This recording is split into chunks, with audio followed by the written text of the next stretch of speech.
สวัสดีค่ะวันนี้มาชวนทำโดนัทชีสเบื่อโดนัทแบบหวานๆแล้วลองมาทำไส้ชีสแบบนี้ดูบ้างโดนัทไส้ชีสยืดๆท็อปปิ้งด้วยไส้กรอกและข้าวโพดเป็นเมนูทานเล่นทำง่ายและสนุกเนื้อโดนัทนุ่มๆใส่ไส้ชีสยืดๆลงไปได้รสชาติอร่อยไม่เลี่ยนไม่หวานเริ่มจากการเตรียมท็อปปิ้งก่อนเตรียมไส้กรอกใช้แบบไหนก็ได้ตามชอบหั่นเป็นชิ้นเล็กๆแล้วก็มาเตรียมข้าวโพดใช้เป็นข้าวโพดสุกจะต้มเองหรือซื้อแบบสำเร็จก็ตามสะดวกจากนั้นก็ไปเตรียมมอสซาเรลล่าชีสเลือกใช้ยี่ห้อไหนก็ได้ตามสะดวกเตรียมท็อปปิ้งเสร็จแล้วเราไปทำส่วนผสมของโดนัทกันต่อเตรียมไข่ไก่เบอร์2จำนวน3ฟองเตรียมใส่ไว้ในโถที่เราจะผสมใส่น้ำตาลทรายและเกลือลงไปตามด้วยกลิ่นวานิลลาเสร็จแล้วก็ใช้ตะกร้อมือคนส่วนผสมให้เข้ากันคนให้เข้ากันดีคนจนไข่ไม่เป็นริ่มจากนั้นใส่น้ำมันลงไปจะใช้เป็นน้ำมันรำข้าวเพื่อนๆจะใช้น้ำมันพืชหรือน้ำมันคาโนล่าก็ได้ตามด้วยนมข้นจืดเสร็จแล้วก็คนส่วนผสมให้เข้ากันคนจนเข้ากันดีแล้วต่อไปเราก็จะใส่แป้งจะมีแป้งเค้กและผงฟูร่อนแป้งเค้กและผงฟูลงไปในส่วนผสมจนหมดผงแป้ง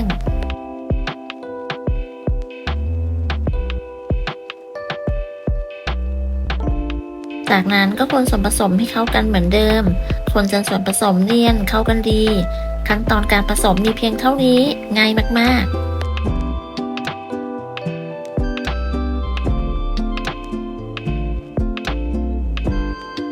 ส่วนผสมที่ได้จะนำไปเทใส่ถุงบีบหรือเพื่อนๆจะใส่ขวดบีบซอสก็ได้ตามที่เราสะดวกเลยถ้าใส่ถุงจะใช้ถุงเบอร์ใหญ่จะแบ่งได้2ถุงพอดี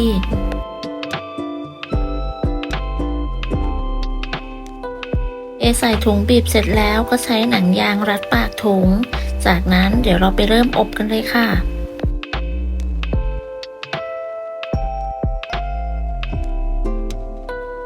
ขั้นตอนการอบให้เราเสียบปลั๊กรอให้เตาร้อนจากนั้นก็ทาเนยหรือน้ำมันให้ทั่วพิมพ์ทางด้านบนแล้วก็ด้านล่าง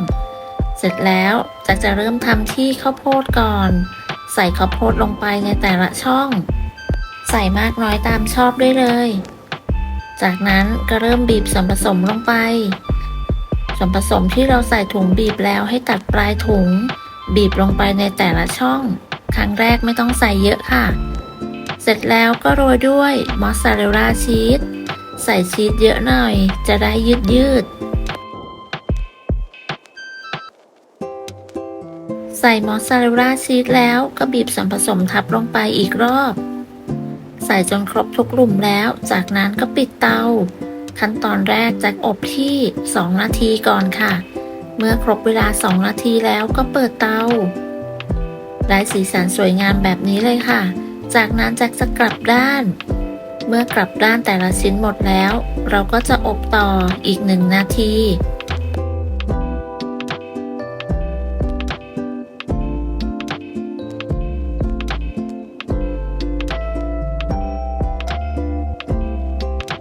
อบครบจน1นาทีแล้วก็เปิดเตานำโดนัทออกจากพิมพ์ตอนการทำง่ายมากเพียงเท่านี้ก็เสร็จพร้อมทานแล้วค่ะอยากได้ท็อปปิ้งแบบไหนก็เลือกใส่ตามชอบได้เลยโดนัทมินิขนาดน่ารักน่าทานทำอร่อยและสนุกเนื้อโดนัทนุ่มๆใส่ไส้ชีสลงไปชีสยืดๆทานอร่อยได้เมนูใหม่ๆอร่อยไม่จำเจต่อไปมาใส่ท็อปปิ้งเป็นไส้กรอกดูบ้างไส้กรอกที่เราหั่นชิ้นเล็กๆใส่ลงไปในแต่ละช่องมากน้อยตามชอบจากนั้นก็ทำขั้นตอนเหมือนเดิมบีบส่วนผสมใส่ลงไปทับลงบนไส้กรอกใส่ลงไปทุกช่องเสร็จแล้วก็วางด้วยมอสซาเรลล่าชีสใครชอบมากน้อยก็ใส่เลยค่ะแต่ถ้าใส่มากก็จะได้ชีสยืดเสร็จแล้วก็บีบท็อปปิ้งทับลงไปบนมอสซาเรลล่าชีสอีกครั้ง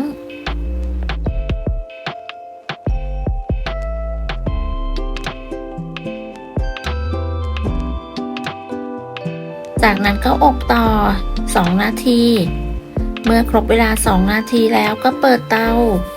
จากนั้นก็กลับด้านค่ะ กลับด้านโดนัทแต่ละชิ้น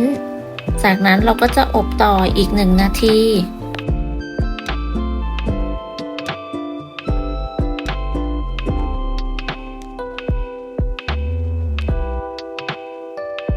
ครบ1 นาทีก็เสร็จเรียบร้อยพร้อมทานได้เลย แนะนำให้ทานตอนอุ่นๆชีสจะยังยืดอยู่ แต่ถ้าทิ้งไว้นานก็อาจจะไม่ยืดแล้ว โดนัทชีสจะทานเปล่าๆหรือแบบจิ้มซอสมะเขือเทศก็อร่อยไปอีกแบบ ขอบคุณสำหรับการติดตามรับชมคลิปนี้ถ้าเพื่อนๆชอบอย่าลืมลองทำดูนะคะ ได้ผลยังไงก็มาคอมเมนต์คุยกัน